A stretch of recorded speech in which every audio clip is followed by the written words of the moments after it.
توفیق اللہ کی ملے گی، آدمی صحیح زندگی بنائے گا. اور توفیق ملتی کب ہے؟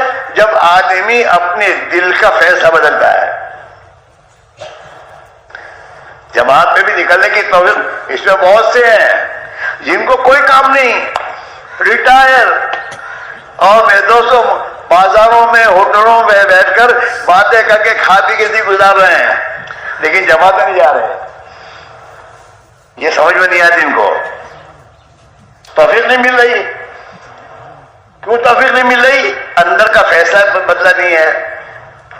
اللہ قرآن پاک میں کہہ رہا ہے ان یعلم اللہ فی قلوبکم خیرا یؤتکم خیرا. اللہ تمہارے دل کے اندر دیکھے گا، تمہارے دلوں میں اگر خیر ہے، خیر کے ارادے ہیں، تو اللہ تمہیں خیر کی توفیق دے گا. لیکن تمہارے دل میں کچھ ہے ہی نہیں کہ اپنا تو چلتے رہو یار، تو اللہ تعالیٰ شانوں کی توفیق نہیں ملے گی. اس میں بہت سے ہمارے بھائی ہیں ہر سال اجتماع میں آتے ہیں، اجتماع میں آ کے باتیں بیان سننے کے بعد دل میں بھی بات آتی ہے، لیکن شیطان دھوکہ کہتا ہے اس سال میں آئندہ سال.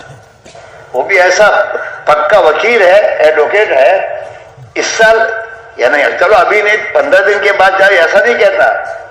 اس سال آئندہ سال، 1 سال کی مہلت جاؤ، پھر آئندہ سال کا آئندہ سال آنے کے بعد پھر کہیں گے اور آئندہ سال. اسی آئندہ سال کے چکر میں بہت سے قبر میں چلے گئے. اللہ کے نبی نے فرمایا التسویف من الشیطان، دین کے کسی کام میں، خیر اور بھلائی کے کام میں آئندہ کا خیال آئے تو سمجھو کہ شیطان کی طرف سے ہے. شیطان نہیں کہتا، یہ نہیں کہتا مت کریو لیکن ابھی نہیں، کریو لیکن ابھی نہیں. اچھا ابھی کیوں نہیں جا کے یہ آپ کو یہ کچھ مسائل ہے، کچھ پرابلم ہے، تو آئندہ سال یہ پرابلم نہیں ہوگی. وہ یہ کس نے کہا تم کو؟ اگر پرابلم کی بنیاد پر تو نہیں جا رہے تو پرابلم تو ساتھ ہے ہی. دنیا میں آنا خود ایک پرابلم ہے. یہ جب پیدا ہوتا تھا تو پیدا ہونے کو اس کی ماں زندگی اور موت کے درمیان میں تھی. وہ ان حالات میں یہ دنیا میں آیا ہے، حالات میں لے کر آیا ہے. تو یہ حالات تو دنیا نامی حالات کا ہے، دنیائی نام حالات کا ہے. وہ تو جنت ایک ایسی زندگی ہے جس جنت میں کوئی حالات نہیں ہے. اس آخرت کی عملی زندگی کے لیے خدا نے دنیا میں بھیجا کہ ان حالات میں تو تھوڑی قربانی دے، میرے نبی والی محنت کر، زندگی کو اس وقت اللہ تیری آخرت بھی بن جائے گی اور خدا تیری دنیا بھی بنا دے گا. التسویف من الشیطان، کہ بھلائی اور نیکی کے کام کے بارے میں آئندہ کا خیال آئے تو سمجھو کہ شیطان کی رائے ہے. شیطان کی بات ماننی چاہیے. ارے بولو. ہاں، مسلمان جمعہ کی نماز پڑھتا ہے اور جمعہ کی توفیق ملتی ہے. کیوں؟ کہ جمعہ کی نماز کے بارے میں اس کے دل کے اندر کا فیصلہ ہے کہ جمعہ تو ہر حال میں پڑھوں گا. یہ ہے. اگر یہ جہاں ملازمت کرتا ہے اور جہاں وہ اس کا سیٹ جو ہے وہ نماز سے کہ جمعہ کی نماز نہیں مسیحات ملے گی تو کر لیتے ہیں دکان، ہم دوسری جگہ جائیں گے، جمعہ کی نماز نہیں چھوڑوں گا. جب اس کے اندر کا فیصلہ یہ ہے کہ جمعہ کی نماز تو مجھے پڑھنی ہی ہے تو اللہ کی طرف سے بھی توفیق کا دروازہ کھلتا ہے. یہ چاہے یہاں نہ ہو، کہیں کسی دوسری جگہ سفر میں ہو تو وہاں بھی جمعہ کی نماز کے لیے مسجد تلاش کر کے جمعہ کی نماز پڑھنے جاتا ہے. اللہ کی توفیق ملی ہوئی ہے. اور گھر پہ ہے لیکن اندر میں دوستو جمعہ کی نماز پڑھنے کا ارادہ ہی نہیں ہے، تو گھر پہ ہے، مسجد بھی پڑوس میں ہے، لیکن پھر بھی جمعہ کی نماز کے زیادہ نہیں ہو، توفیق نہیں ملتی. ہاں، اس میں بھی یہی بات ہے میں دوستو کہ اندر اللہ کی طرف بات ڈالی نہیں گئی تو اجتماع میں پہنچے. اجتماع میں مجلس میں بیٹھنے کے بعد دل میں آیا کہ یار ایمان کی محنت پہ تو لگنا چاہیے، مجھے جانا چاہیے. دل میں بھی بات آئی، لیکن پھر دوستوں شیطان نے اس چکر میں ڈالا کہ ابھی تو یہ پرابلم ہے، آئندہ اجتماع میں ترتیب بنائیں گے، اور چلا جاتا ہے بعد میں گھر واپس. اور جتنی غلط زندگی غلط ماحول میں زندگی گزارتا ہے اتنا اس کے اندر دل کے اندر غلط یقین آتا ہے، دنیا طلبی آتی ہے، گناہوں کے جذبات پیدا ہوتے ہیں، پھر یہ اپنی زندگی میں اسی طرف جاتا ہے اور یہی کرتے کرتے مر جائے گا۔ حضرت فاروق فرماتے ہیں کما تحیون تموتون، جیسے ماحول میں زندگی گزارو گے اسی حال میں مرو گے، اور جس حال میں مرو گے اسی حال میں اٹھائے جاؤ گے خبر کے بعد، اور وہاں آخرت میں اسی پر تمہارے فیصلے ہوں گے۔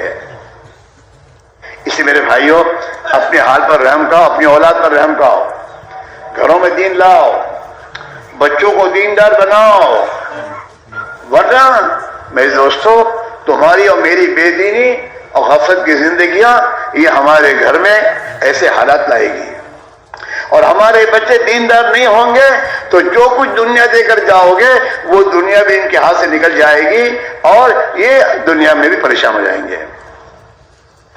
اپنے محلوں میں، اپنے خاندانوں میں اور اپنی قوم برادریوں میں دیکھو کہ یہ خاندان اس کا حال کیا تھا اور ابھی کیا ہو گیا، کیا بات ہے کہ محمد سے وفادون تو ہم دے رہے ہیں، جہاں چیز ہے کہ اللہ و قلم تیرے ہیں، تو عدد حساسن کی اطاعت کر، وفاداری کر، تو تیری بیوی کا وفادار ہے، خاندان کا وفادار ہے، اپنی حکومت کا وفادار ہے، وفادار نہیں تو اللہ کا نہیں، اللہ کے نبی کا نہیں ہے۔ اور صحابہ نے پہلے دن سے کلمہ پڑھنے کے ساتھ ہی یہ بات اقرار کر لی تھی، اب اللہ کا وفادار، اللہ کے نبی کا وفادار ہوں، میں اللہ اور اللہ کے نبی کی وفاداری کے ساتھ نہیں گزاروں گا، اس کے لیے چاہے جان دینی پڑے جان دے دوں گا۔ تو اللہ نے دنیا کو ان کے قدموں میں ڈالا اور آخرت میں اللہ نے جنت کا وعدہ دیا کہ تم جنت میں جاؤ گے، اور اصل زندگی وہی میرے دوست ہے۔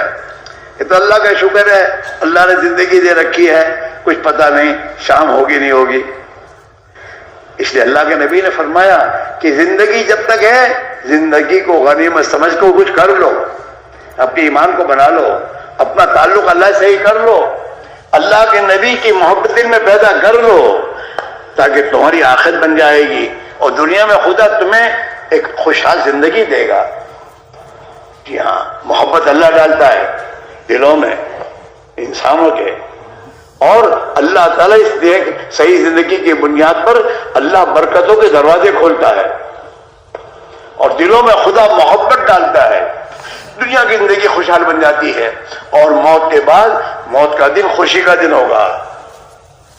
کیوں کہ آخرت کی زندگی بنا کے جا رہا ہے، اللہ کے راہ میں نکل کے ایمان بنایا، اللہ کے راہ میں نکل نبی والی زندگی اپنے اندر پیدا کی، اور نبی والی زندگی دنیا میں زندہ ہونے کا ذریعہ بنا ہے، بہت کچھ کر کے جا رہا ہے، کما کے جا رہا ہے، تو موت کا دن خوشی کا دن ہوگا، اور قبر میں اللہ اسے میٹھی نیند سلا دے گا کہ میرے بندے تو نے دنیا میں زندگی وہ گزاری جو میں چاہتا تھا، اب تو میٹھی نیند سو جا، نم کنمت العروس، سو جا جیسے دلہن سوتی ہے، میٹھی نیند خدا سکتا۔ کیوں کہ یہ تہجد پہ اٹھتا تھا، میٹھی نیند چھوڑ کر اللہ کے سامنے کھڑا ہوتا تھا، اس نے اپنی نیند کو قربان کیا تھا دنیا میں، اللہ اسے میٹھی نیند سلائے گا وہاں۔ ہاں، حی علی الصلاۃ سن کے سو نہیں رہتا تھا، حی علی الصلاۃ سن کے خدا کا حکم ہے چلو نماز پڑھنے جا رہے ہیں، اپنی میٹھی نیند قربان کی ہے۔ دنیا میں انسان جو چیز بھی اللہ کے نام پر قربان کرے گا اللہ اس سے بہتر اس کو آخرت میں دے گا، دنیا میں تو دے گا تو دے گا، آخرت میں دے گا۔ اس میرے بھائیوں، اللہ نے پہنچایا اجتماع میں دینے کے لیے، لوگ ہے تو وہ دے گا، جو لینے والا ہوتا ہے نا اجتماع میں وہ پھرتا نہیں ہے، گھر چھوڑ کر آیا پھرتا پھرے گا بازار میں، یہاں بازار میں کیا ہے؟ نہیں میرے دوستو، اجتماع میں آئے ہو، اجتماع کے ایک ایک مجلس میں اپنے آپ کو رکھو، کھانا قربان کرو، کھانے مت جاؤ، اگر 1 گھنٹہ 2 گھنٹے بھوک رہے گی تو کیا ہے، لیکن اس پر اللہ کیا دے گا کہ جو دنیا میں اللہ کے لیے بھوکا رہے گا آخرت میں خدا آخرت کی بھوک سے اس کی حفاظت کرے گا۔ اللہ تعالیٰ اسے اپنے عرش کے سائے کے نیچے اسے بلا کر خدا کھلائے گا، لے میرے بندے کھا۔ اس لیے میرے بھائیوں، شیطان کے چکر سے نکلو اور سوچو، اگر میں اللہ کے دین کے لیے قربانی دوں گا میرا اللہ مجھے بھوکے مارے گا؟ نہیں، ابھی میں اللہ کی نافرمانی کر رہا ہوں، اللہ کھلا رہا ہے۔ جب میں اللہ کی راہ میں نکلوں گا، ایمان بناؤں گا، اللہ کے نبی والی زندگی گزاروں گا اور سیکھوں گا، تو کیا اللہ مجھے بھوکے مارے گا؟ نہیں۔ خود لے کے آؤ دین گھر میں، تاکہ تمہارے لے کر دین لانے کے بعد تمہارے گھر میں دین آئے گا۔ ہاں، گھر میں ہماری محنت سب آتا، کھانا پینا برتن سب آ رہے ہیں، تو ہماری محنت سے گھر میں دین بھی آئے گا۔ اس محنت کو سیکھنے سمجھنے کے لیے اللہ کے راہ میں نکلنا ہے، اور اپنی جان مال جو اللہ نے دین کے لیے دی اس پر لگانا ہے۔ اللہ نے جان مال دنیا کے لیے نہیں دی۔ یہ بڑا آدمی بہت باسمجھ ہے جو اپنی دنیا سے دنیا بنائے۔ ایک آدمی دنیا سے دنیا بنایا، ابھی 1000 پتی ہے، محنت کرتے کرتے لکھپتی بن گیا، اور لکھپتی بننے کے بعد موت آ گئی، تو اس کا لکھپتی بننا کیا کام دے گا؟ اس کو مال تو یہیں چھوڑ دے گا، جو کچھ دنیا وہ یہیں چھوڑے گا۔ اور اگر اعمال کرے گا تو اعمال تو ساتھ لے کے جائے گا مرنے کے بعد۔ اپنی آخرت بنائے، آدمی اپنی آخرت بنا کر دنیا سے جائے تو موت کا دن خوشی کا دن ہوگا میرے بھائیوں۔ اس لیے آپ حضرات سے ہماری گزارش ہے، ادھر ادھر کے چکر میں سے نکلو، اپنے آپ کو اپنے ہاتھ پر رحم کھاؤ۔ اور اللہ نے ایک نعمت دی ہے دین کی محنت، ہر سال اجتماع میں خدا پہنچاتا ہے، تھوڑی ہمت کر لو گے، اللہ سے معاملہ کر لو گے، اللہ تعالیٰ ہمیں بھی اپنی مرضیات میں زندگی عطا فرما دے گا، اور ہماری دنیا میں خدا برکتوں کے دروازے کھولے گا، اور ہمارے خاندانوں میں محبتیں آنا شروع ہو جائیں گی، اور ہم دنیا میں دین کے پھیلنے کا ذریعہ بنیں گے۔ ہاں، اللہ کے نبی نے بشارت دی، توبہ، بڑا خوش نصیب آدمی ہے وہ آدمی ہے جس کو اللہ دنیا میں خیر کے پھیلنے کا ذریعہ بنائے۔ ہم جواب تم نکلیں گے، گشتوں میں جائیں گے، ان بھائیوں کو محنت کر کے لائیں گے مسجدوں میں، وہ نمازیں پڑھیں گے، اپنی غلط زندگی پر توبہ کریں گے، اللہ کی راہ میں نکلیں گے، محنت کریں گے، اور ان کے ذریعے جتنے نبی کی سنتیں زندہ ہوں گی، اعمال زندہ ہوں گے، اس کا پورا ثواب خدا ہمیں دے گا، کیوں؟ ہم خیر کا ذریعہ ہے۔ اور وہ بڑا بد نصیب آدمی ہے جو دنیا میں برائی کے پھیلنے کا ذریعہ بنے۔ ہاں، میں اپنے آپ جوانوں سے کہتا ہوں کہ میرے بھائیوں بیٹو، اگر تم یہ فیشن والی کپڑے پہن کر تم چل رہے ہو، تمہارا دیکھ کر جتنے اور لوگ پہنیں گے نا، سب کا وبال تم پر ہوگا۔ نبی کی سنت والے لباس پہنو، اور تمہیں پہن کر دوسرے جتنے پہنیں گے سنت اور لباس، سب کا ثواب تمہیں ملے گا۔ خیر کا ذریعہ بنو، خیر پھیلنے کا ذریعہ بنو، برائی بننے کا ذریعہ نہ بنو۔ ہاں، راتوں کو دیر سے جا کر اس کو مت پھیلاؤ۔ نبی نے رات کو دیر سے جگنے سے منع فرمایا ہے۔ اللہ کے نبی نے فرمایا ہے، لا سمرت بعد العشاء، عشاء کی نماز پڑھ کر یارانہ مجلس سے قائم نہ کرو۔ نہیں، عشاء کی نماز پڑھ لی، کام ہو گیا، اب کوئی دین کا کام نہیں ہے، کوئی ذمہ داری نہیں ہے، جلدی جا کے گھر جا کے سو جاؤ، تاکہ جلدی اٹھو، تاکہ فجر کی نماز پڑھنا آسان ہو۔ اور فجر کی نماز چستی بھی کے ساتھ پڑھو، سوئے نہ پڑھو۔ دیر سے سوئے گا تو نماز کے لیے اٹھے گا بھی تو وہاں بیٹھے بیٹھے سوئے گا بھی نہیں۔ آدمی اپنی زندگی کو جلدی سوئے گا، جلدی اٹھے گا۔ کیوں کتابوں میں آتا ہے، آدمی جلدی اٹھتا نہیں، جلدی سوتا نہیں ہے، جلدی اٹھتا بھی نہیں۔ آدمی دیر سے سوتا ہے تو دیر سے اٹھتا ہے۔ آدمی اٹھنے میں دیر نہیں کرتا، جتنا سونے میں دیر ہوتی ہے اتنی پھر اٹھنے میں دیر ہوتی ہے۔ اس میرے بھائیوں، اب حضرات سے ہماری گزارش ہے، آپ یہاں تو اجتماع میں، اب یہاں سے ایک ارادہ بدلو کہ یہاں سے 4 مہینے جانا ہے۔ اور شیطان آئے سمجھانے کے لیے، 4 مہینے جاؤ گے تو یہ کام کون کرے گا؟ تو پھر شیطان سے کہو، اگر میں یہاں ہی مر گیا ابھی تو یہ کام کون کرے گا؟ اگر میری موت آ گئی یہیں پر تو پھر یہ کام کون کرے گا؟ اللہ تو میں اللہ کے دین کے لیے جاؤں گا تو اللہ نہیں کرے گا۔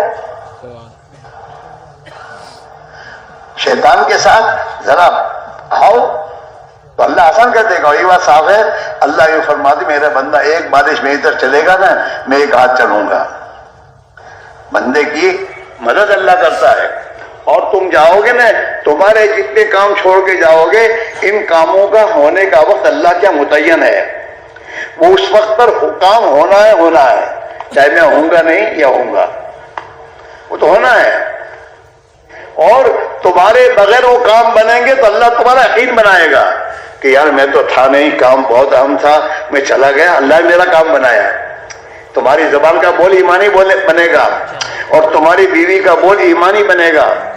ہاں, بعض مرتبہ آدمی اللہ کے راستے میں نکلنے کے نام دے دیتا ہے, ترتیب بن جاتی ہے, پکا ارادہ ہوتا ہے, لیکن گھر والے کہتے ہیں تم جاتے تو ہو, ہمیشہ جایا کرتے ہو, اب ابھی یہ کام ایسا ہے کہ ہم سے نہیں ہوگا, تم رک جاؤ. شیطان نہیں بلاتا ہے. اب تم نے دیکھا کہ یار میں نے طے کیا ہے اور اللہ میری مدد کرے گا, تو تم کیا کہو گے, میں تو جاؤں گا, اللہ تمہاری مدد کرے گا. اب تم گئے اور کام تو ہونے والا تھا اسی عرصے میں, اللہ کا طے ہونے والا ہے, اور کام ہو جائے گا. تو کام جب ہو جائے گا تو تمہاری بیوی کا یقین بنے گا. وہ کیا کہے گی, منی کے بابا کو میں نے بہت روکا لیکن رکے نہیں, اور ایسا مسئلہ ہمارا کٹھن تھا, لیکن اللہ نے ہماری مدد کی, کام بن گئے.